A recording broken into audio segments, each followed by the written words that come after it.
আসসালামু আলাইকুম, আমি কানিজ ফাতেমা অর্থে এবং টাইপ 1 হচ্ছে বিশেষণ, রূপ, বর্ণবাচক ও নাম বিশেষণ।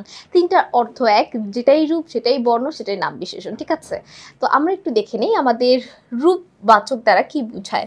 দেখো, রূপবাচক বা নাম বা গুণ যেটাই বলো না কেন, ঠিক আছে, নাম, রূপ, বর্ণ তিনটা দ্বারাই যে কোনো বস্তু বা মানুষ বা যেটাই বলো না কেন, যে কোনো প্রাণী, বস্তু, সকল কিছুর রংকে বুঝাবে।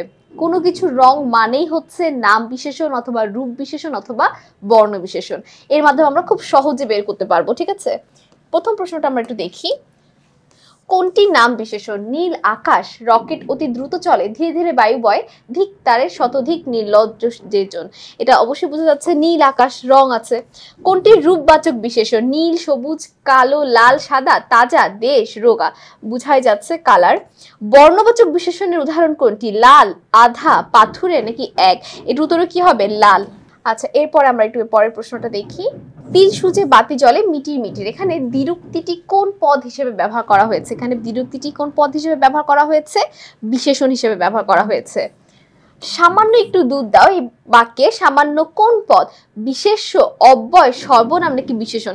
দেখো, নাউন অ্যান্ড প্রোনাউন অর্থাৎ বিশেষ্য ও সর্বনামের দোষ, গুণ, অবস্থা, সংখ্যা, পরিমাণ নিয়ে আলোচনা করে হচ্ছে আমাদের বিশেষণ। তাহলে এটা কি বিশেষ্য সম্পর্কে একটা তথ্য দিচ্ছে, পরিমাণকে বুঝাচ্ছে, তার মানে এটা অবশ্যই কি হবে? অ্যাডজেক্টিভ বা বিশেষণ।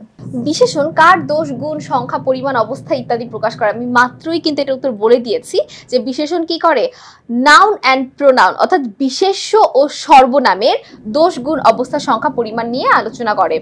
তোমার পাঠ্য বই অনুযায়ী তো বিশেষণকে কত নামে উপস্থাপন করা হয়েছে, অর্থাৎ বিভিন্ন বই না, মাঝে মধ্যে কিছু বই 12 প্রকার আছে, কিছু বই 13 প্রকার, কিন্তু বলা হয়েছে তোমাদের 9-10 এর যে বইটা আছে তোমার পাঠ্য বই কত প্রকার? পাঠ্য বই হচ্ছে 11 প্রকার। আমি কিন্তু তোমাদের মনে রাখার জন্য বলেছিলাম বিশেষ্য 6 প্রকার, সর্বনাম 9 প্রকার, বিশেষণ 11 প্রকার। 6, 9, 11 এইভাবে মনে রাখবে। তো সকলকে অসংখ্য ধন্যবাদ আমাদের সাথে এতক্ষণ এই পর্বটি করার জন্য, এবং পরবর্তী যে পর্ব আছে সেটা দেখার আমন্ত্রণ রইল। আমি কানিজ ফাতেমা অর্দাজ এখানেই শেষ করছি। আসসালামু আলাইকুম, আল্লাহ হাফেজ।